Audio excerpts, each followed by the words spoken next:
بسم اللہ الرحمن الرحیم۔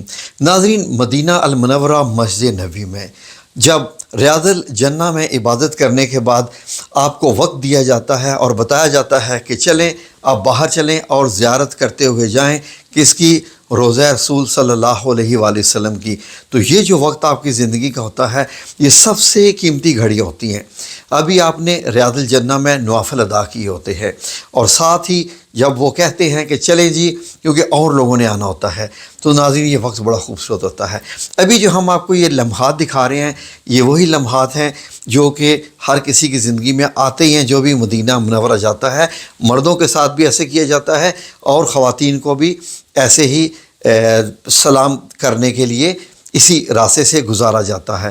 تو ناظرین، ادھر سے جب انسان کچھ نوافل ادا کرنے کے بعد یا نماز پڑھنے کے بعد ریاض الجنہ میں سے جب بندہ نکل رہا ہوتا ہے تو یہ دیکھیے دروازے سے گزرتے ہوئے اوپر لکھا ہوا ہوتا ہے کہ میرے روضے، میرے ممبر اور میرے گھر کے بیچ کی جو جگہ ہے جنت کے باغوں میں سے ایک باغ تھی۔ تو ابھی آپ ریاض الجنہ سے نکل کے وہاں آ چکے ہوتے ہیں جہاں سے مسجد نبوی کا راستہ جاتا ہے سنہری جالیوں کی طرف۔ اب ناظرین، یہاں پر ہر بندے کی دل کی دھڑکنیں بہت تیز ہو جاتی ہیں اور ایسے لگتا ہے کہ نبی کریم صلی اللہ علیہ وآلہ وسلم ابھی ہمارے سامنے آئیں گے اور ہم ان پر درود و سلام پیش کریں گے۔ اگر آپ یہاں سے ذرا لوگوں کے حالتیں دیکھیں، ذرا چہرے دیکھیں تو کیسے ہوتے ہیں، دل کرتا ہے کہ یہ لمحات اپنی زندگی میں ایسے ریکارڈ کر لیں کہ ہمیشہ ان کو دوبارہ سے دوبارہ دہراتے رہیں۔ تو ناظرین، یہ جو چھوٹی چھوٹی ہلکی ہلکی چال ہوتی ہے، کبھی انسان دائیں دیکھتا ہے، کبھی انسان بائیں دیکھتا ہے، کبھی اوپر دیکھتا ہے، کبھی اپنے ساتھ والے بندے کو دیکھتا ہے کہ اس کے کیا تاثرات ہیں، آپ کے کیا تاثرات ہوں گے، اللہ رب العزت آپ کو وہاں لے کر جائے۔ تو ناظرین، یہاں سے گزرتے ہوئے آپ سوچیں کہ آپ یہاں سے گزر رہے ہیں، اب آپ کے بائیں طرف ریاض الجنہ ہے۔ ریاض الجنہ میں کچھ لوگ ابھی نوافل ادا کر رہے ہیں اور آپ آہستہ آہستہ چلتے چلتے نبی کریم صلی اللہ علیہ وآلہ وسلم کے سامنے سے گزریں گے، کیونکہ آپ کا چہرہ مبارک اس طرف ہی ہوتا ہے، کیونکہ اسی طرف کعبہ ہے، تو آپ کا چہرہ مبارک بھی اسی طرف ہے۔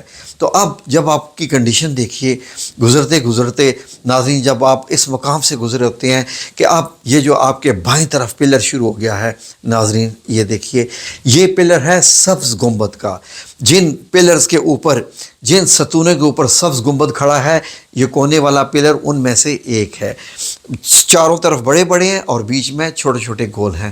اب آپ کے دل کی دھڑکن کیسی ہے؟ جی بالکل، اس وقت آپ کا دل بھی، آپ کی روح بھی الصلاۃ والسلام علیک یا رسول اللہ صلی اللہ علیہ وآلہ وسلم پڑھ رہے ہوتے ہیں، اور آپ کو ایسے لگ رہا ہوتا ہے کہ جیسے یہ مقام ایسا ہے کہ جتنا بھی ادب کا تقاضا ہو سکے اتنا ہی کریں۔ یہ جو بائیں طرف آپ کو مطوع صاحب نظر آ رہے ہیں، عربی میں مطوع کہتے ہیں، اردو میں مولوی کہتے ہیں، ان کا کام صرف یہ ہوتا ہے کہ لوگوں کو چلاتے رہنا تاکہ یہ رکے نہ۔ اب یہ بار بار لوگوں کو چلا رہے ہیں، بار بار کہہ رہے ہیں کہ تھوڑا سا ہٹ کے چلو، تھوڑا سا ہٹ کے چلو، اس لیے کہ لوگوں کا تو یہی دل کرتا ہے کہ اپنی آنکھوں کو بھی سنہری جالیوں کے اندر ہی ڈال دیا جائے، اس لیے یہ فاصلہ بڑھاتے رہتے ہیں۔ اب آپ کو یہ سیکیورٹی والے پرسنل بھی نظر آ رہے ہوتے ہیں، یہ اسی لیے ہوتے ہیں کہ اگر کوئی بندہ کوئی اگر آگے سے بدتمیزی بھی تو کر سکتا ہے نا کہ بھائی تم مجھے کیوں بھگا رہے ہو، میں اتنی دور سے آیا ہوں، اتنا ٹکٹ لے کے آیا ہوں۔ تو اب جو پہلی روزے کی جالی ہوتی ہے، تو اب ذرا کیفیت دیکھیے، اپنے دائیں والے بندوں کو دیکھیے، اپنے بائیں والوں کو دیکھیے، پیچھے والے لوگوں کو دیکھیے۔ ہو سکتا ہے کہ آپ پیچھے والے میں ہوں، ہو سکتا ہے آپ آگے والوں میں ہوں۔ اگر آپ آگے والے ہیں تو آپ کا اور نبی کریم صلی اللہ علیہ وسلم کا فاصلہ اور کم ہے، یہ تقریباً 10 فٹ کے قریب بنتا ہے جب آپ سنہری جالیوں کے پاس کھڑے ہوتے ہیں۔ اب جناب جب پہلی جالی آتی ہے تو دل کی دھڑکن بالکل ایسے ہو جاتی ہے کہ جیسے یا اللہ کچھ زندگی کے پل اور عطا فرما دے کہ میں اس مقام سے گزر جاؤں۔ نبی پاک صلی اللہ علیہ وسلم، حضرت ابوبکر صدیق رضی اللہ عنہ اور حضرت عمر فاروق، عمر بن خطاب رضی اللہ عنہ کی مبارک جیسی عظیم ہستیاں بھی یہیں پر ہیں۔ تو ناظرین، یہ کیا جگہ ہے اس دنیا کی، اس جگہ کے متعلق کیا کہیے، ذرا دیکھیے اپنے دائیں والوں کو، اپنے بائیں والوں کو، اب کبھی اوپر دیکھیے، کبھی روزے کی جالی کو دیکھیے، یہ جالیاں دیکھیے خوبصورت بنی ہوئی ہیں۔ اوپر کیا لکھا ہوا ہے کہ اپنی آوازوں کو نبی کی آوازوں سے اونچا مت کرنا. جب آپس میں بھی بات کرتے ہو تو اونچی، نبی پاک صلی اللہ علیہ وسلم یہاں پر یا ان کے سامنے ہو تو اپنی آوازوں کو پست رکھو. یہ نہ ہو کہ تمہارے سارے اعمال ہی ختم ہو جائیں اور تمہیں پتہ بھی نہ چلے، یعنی نیکیاں بھی ختم ہو جائیں. تو یہاں ادب کا تقاضا ہے، بڑے پیار سے، خلوص سے. ابھی جہاں سے آپ گزر رہے ہیں اب بائیں طرف دیکھیے ناظرین، اپنے سامنے لکھا ہوا ہے السلام علیہ محمد مصطفیٰ صلی اللہ علیہ وسلم رسول اللہ، یعنی کہ یہاں پر آپ صلی اللہ علیہ وسلم پر سلام بھیجیے. پھر وہی اسی طریقے سے السلام ہنا ابو بکر صدیق رضی اللہ عنہ اور آگے عمر بن خطاب، یعنی کہ آپ نے پڑھنا ہوتا ہے السلام علیکہ یا رسول اللہ صلی اللہ علیہ وسلم، السلام علیکہ یا ابو بکر صدیق رضی اللہ عنہ، السلام علیکہ یا عمر بن خطاب رضی اللہ عنہ. اب یا کا لفظ لگایا جاتا ہے. اب وہ سن رہے ہیں اور وہ کتنے خوش قسمت ہیں آپ کہ وہ آپ کی آواز کو سن رہے ہیں، خواہ آپ دھیمے سے بھی کر رہے ہیں. گزرتے گزرتے جو جالیاں ختم ہونے پہ آ جاتی ہیں آپ کی حالت خراب ہونا شروع ہو جاتی ہے اور آپ کو لگتا ہے کہ کاش کہ وقت یہیں تھم جائے، میں یہیں پر رہ جاؤں، میرا یہی دم نکل جائے. تو ناظرین چلتے چلتے چلتے چلتے اس مبارک جگہ سے گزرتے ہوئے جہاں حضرت عائشہ صدیقہ رضی اللہ عنہ کا حجرہ مبارک ہے سامنے، پھر اس کے بعد آپ حضرت حفصہ رضی اللہ عنہ کے مبارک حجرے سے گزر کے آئے ہیں، اب آپ نکل جاتے ہیں ادھر باب بقیع سے باہر کی طرف. اب جو آپ کے لیفٹ سائڈ پہ ہے یہ باب جبرائیل کا علاقہ ہے، یہ والا ایریا کہلاتا ہے. جو آپ باہر نکلتے ہیں آپ کو لگتا ہے کہ میں باہر کیا نکلتا، میں کیا نکلا، میں تو جنت ہی میں سے جیسے باہر آ گیا. ناظرین یہ والے مناظر آپ کو بار بار بھی مل سکتے ہیں. اللہ رب العزت جب چاہے آپ کو یہ والے مناظر لا کے دکھا دے. اب جب آپ یہاں سے باہر نکلتے ہیں تو تھوڑی دور آگے جا کے یہ جو آپ کو مقام دکھائی دے رہا ہوتا ہے یہ حضرت عثمان بن عفان رضی اللہ عنہ یعنی ذوالنورین، یعنی ان کا گھر یہاں پر تھا. جب آپ یہاں سے گزرے ہوتے ہیں اب آپ کو پتہ ہی نہیں ہے کہ یہ بھی کتنی مبارک جگہ ہے جہاں سے آپ گزرے ہوتے ہیں اور آپ کو پیچھے نظر آ رہا ہوتا ہے روضہ مبارک کہ آپ یہاں سے گزر کے آئے ہیں اور آپ کا دل کر رہا ہوتا ہے کہ ایک اور چکر لگا لیا جائے. جی ناظرین ہمارا بھی یہی دل کرتا تھا کہ ایک اور چکر لگا لیا جائے، تو ہم تو پھر گھوم کے آ جاتے تھے اور ایک اور چکر لگا لیتے تھے. تو ناظرین یہ جو لمحات ہے زندگی کے اللہ رب العزت ہر کسی کی زندگی میں لے کے آئے.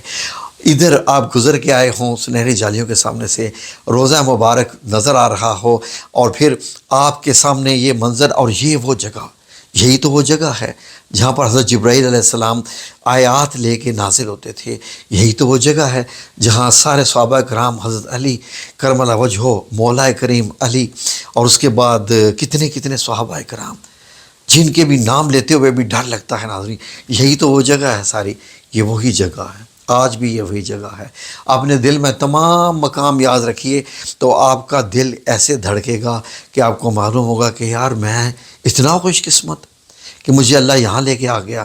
تو بہت سارے لوگ یہاں پر آتے ہیں تو وہ صرف آ کے ویڈیو بنا کے فلمیں بنا کے چلے جاتے ہیں، اپنے ساتھ کچھ نہیں لے کے جاتے. جب آپ آ گئے ہیں رسول اللہ صلی اللہ علیہ وسلم کی محفل میں، آپ جب یہاں بیٹھے ہیں اس مقدس جو ہے اس جگہ پر آ گئے ہیں تو آج سے وعدہ کیجئے کہ میں اپنے آپ کو بدل دوں گا، اپنی زندگی کو بدل دوں گا، اپنی سوچوں کو بدل دوں گا اور اللہ رب العزت کو ہمیشہ اپنے ساتھ رکھوں گا، تقوی اختیار کروں گا، رسول اللہ صلی اللہ علیہ وسلم کی زیارت کا انتظار کروں گا. آپ کو زیارت ہوگی، ضرور ہوگی. درود پاک کا ورد زیادہ سے زیادہ جاری رکھیں اور سیرت النبی زیادہ سے زیادہ پڑھیں. انشاءاللہ جن کو آپ سنہری جالیوں کے اندر دیکھ کے آئے ہیں ایک وقت آئے گا کہ آپ کو ایسے آپ کو زیارت کروائیں گے کہ وہ آپ کو گلے بھی لگا سکتے ہیں.